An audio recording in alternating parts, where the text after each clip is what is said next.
नमस्कार दोस्तों, चलिए जानते हैं बिहार की फटाफट 50 बड़ी खबरों को सिर्फ 10 मिनट में। लेकिन उससे पहले आप यह वीडियो किस जगह से देख रहे हैं हमें कमेंट में जरूर बताएं।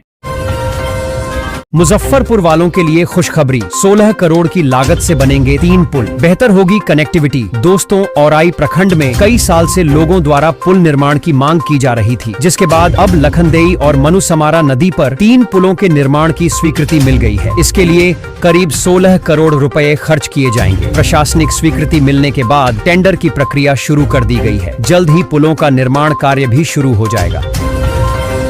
भागलपुर में बनेगा एक और एयरपोर्ट, जगह फाइनल। पुराने हवाई अड्डे को लेकर भी आ गया नया अपडेट दोस्तों। सुल्तानगंज में नया एयरपोर्ट बनेगा और पुराने एयरपोर्ट से भी जहाज उड़ेंगे। भारतीय जनता पार्टी के राष्ट्रीय प्रवक्ता सैयद शाहनवाज हुसैन ने यह जानकारी दी। उन्होंने कहा कि बिहार बजट में भागलपुर के लिए कई सौगातें मिली हैं, जिसमें सुल्तानगंज में ग्रीनफील्ड एयरपोर्ट और भागलपुर में छोटे विमानों के लिए एयरपोर्ट शामिल है। इन एयरपोर्ट के बनने से बिहार में आर्थिक निवेश बढ़ेगा और राज्य की औद्योगिक तरक्की तेज होगी। बिहार की तरक्की के साथ साथ भागलपुर की भी तरक्की तय हो गई है। केंद्रीय बजट और बिहार बजट दोनों में बिहार के साथ साथ भागलपुर के लिए सौगातों की बरसात हुई है।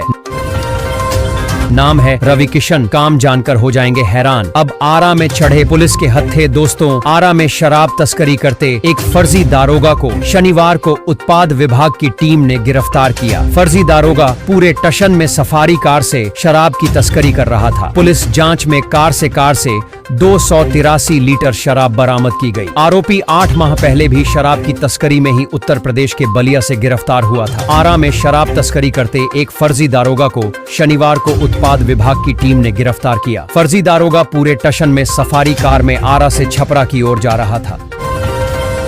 625 करोड़ की लागत से स्मार्ट बनेगा बिहार का ये शहर। गरीबों के लिए बनेगा 2400 घर दोस्तों। बिहार गया नगर निगम की बैठक शनिवार को निगम सभागार में हुई। इस दौरान मेयर डॉ वीरेंद्र कुमार की अध्यक्षता में वित्तीय वर्ष 2025 से 26 के लिए 6 अरब 25 करोड़ 84 लाख 79,700 रुपया का बजट प्रस्ताव पारित किया गया। वित्तीय वर्ष 2025 से 26 के लिए नगर निगम स्टैंडिंग कमेटी ने 6.25 अरब रुपए के प्रस्तावित बजट को गुरुवार को मंजूरी दे दी। निगम सभागार में शनिवार को सशक्त स्थायी समिति की बैठक में मेयर डॉ वीरेंद्र कुमार उर्फ गणेश पासवान की अध्यक्षता में वित्तीय वर्ष 2025 से 27 के लिए 6 अरब 25 करोड़ 84 लाख 79,700 रुपया का बजट प्रस्ताव पारित किया गया। उन्होंने बताया कि इस बार का बजट 2,97,884 रुपए लाभ का लाया गया है। अब निगम में बोर्ड की बैठक में बजट पर अंतिम मुहर लगेगी।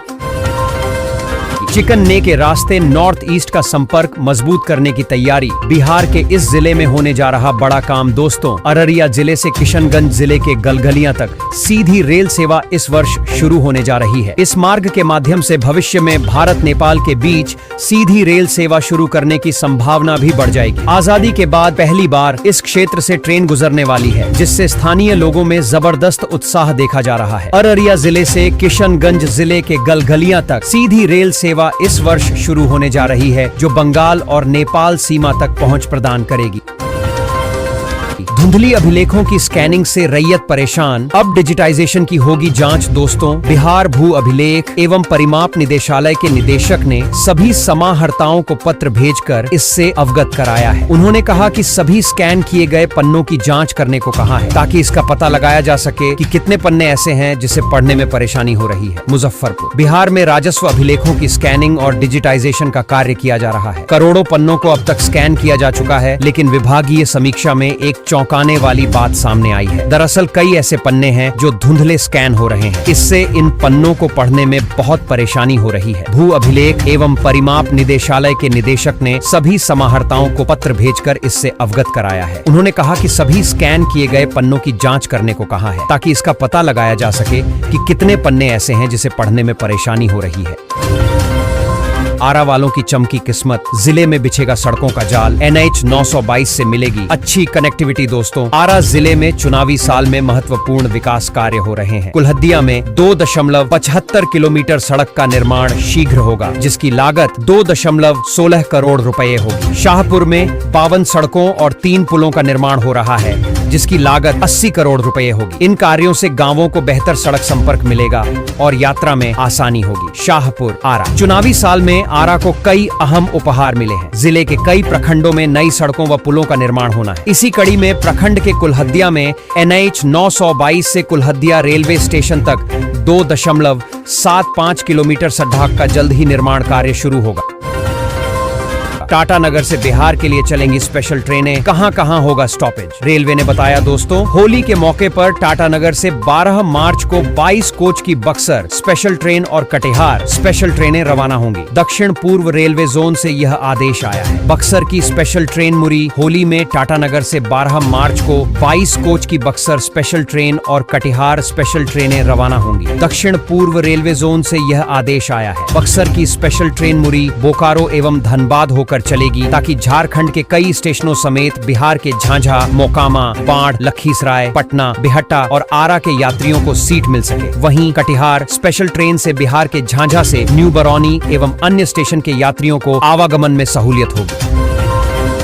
कंगन घाट से दीदारगंज तक गंगा पथ का निर्माण तेजी से करें पूरा। मुख्यमंत्री दोस्तों, मुख्यमंत्री नीतीश कुमार ने कंगन घाट से दीदारगंज तक जेपी गंगा पथ के निर्माण कार्य का निरीक्षण किया। इस दौरान अधिकारियों ने उन्हें 31 मार्च तक निर्माण कार्य को पूरा करने का भरोसा दिया। संवाददाता पटना। मुख्यमंत्री नीतीश कुमार ने रविवार को कंगन घाट से दीदारगंज तक जेपी गंगा पथ के निर्माण कार्य का निरीक्षण कर इसे तेजी से पूरा करने का निर्देश अधिकारियों को दिया है। उन्होंने कहा है कि हमने इसके निर्माण कार्य को बराबर आकर देखा है। दीदारगंज तक जेपी गंगा पथ का निर्माण होने से बिहार शरीफ, मोकामा और बेगूसराय तक जाने में समय की बचत होगी। यात्रियों को पटना शहर और शहर के बाहर कहीं भी आने जाने में सहूलियत होगी। जेपी गंगा पथ परियोजना अपने आप में अद्भुत है। इससे यातायात में गतिशीलता और सहूलियत होगी।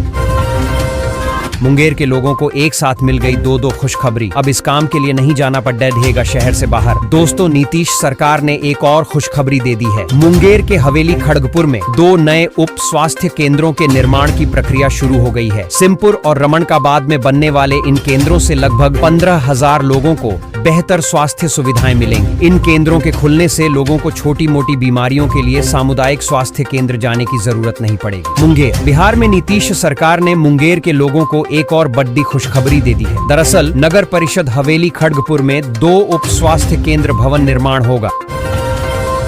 हेडमास्टरों के नियुक्ति पत्र वितरण का खत्म हुआ इंतजार। सीएम नीतीश ने तारीख का किया ऐलान। दोस्तों ने हेडमास्टरों के बड़ी खुशखबरी दी है। उन्होंने रविवार को बिहार लोक सेवा आयोग BPSC की ओर से आयोजित शिक्षक नियुक्ति प्रक्रिया के तहत TRI 3 में चयनित 41,389 विद्यालय शिक्षकों को औपबंधिक नियुक्ति पत्र वितरण कार्यक्रम में यह घोषणा की। उन्होंने कहा कि 42,918 हेडमास्टरों को अगले महीने नियुक्ति पत्र मिलेगा। मुख्यमंत्री नीतीश कुमार ने रविवार को TRI 3 में चयनित शिक्षकों को नियुक्ति पत्र वितरित किया। पटना के गांधी मैदान में आयोजित कार्यक्रम में सीएम नीतीश ने सबसे पहले अरवल की नूतन कुमारी को नियुक्ति पत्र दिया। नूतन कुमारी का चयन 11वीं 12वीं कक्षा के लिए हुआ है। वह IT कंपनी में काम करती थी, जिसे छोड़कर अब बिहार में शिक्षक बनी है।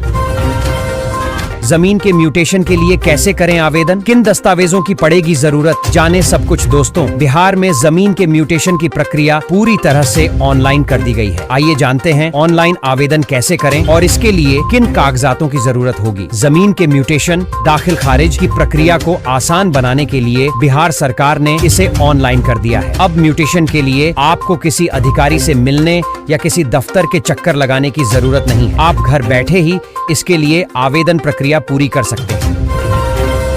बिहार के एक प्रधानाध्यापक को मिला प्रतिष्ठित शिक्षा गृह पुरस्कार 2025। वैश्विक मंच पर इस मध्य विद्यालय के कार्यों की गूंज। दोस्तों, बिहार अमेरिका, दक्षिण Africa, Brazil, England, Singapore, Japan, Kenya, Philippines, Indonesia और वेनेजुएला सहित 24 से अधिक देशों के प्रतिनिधियों के बीच शिक्षा गृह पुरस्कार 2025 के विजेताओं की घोषणा हुई। बिहार के एक सरकारी शिक्षक को शिक्षा गृह पुरस्कार 2025 से सम्मानित किया गया है। बेंगलुरु स्थित Prestige centre for performing arts के भव्य सभागार में शिक्षा नेतृत्व संवाद कार्यक्रम के दौरान बेगूसराय जिले के राजकीयकृत मध्य विद्यालय बीहट के प्रधानाध्यापक रंजन कुमार को स्कूली शिक्षा क्षेत्र में किए गए क्रांतिकारी बदलावों और अनुकरणीय नेतृत्व क्षमता के लिए शिक्षा गृह पुरस्कार 2025 से सम्मानित किया गया।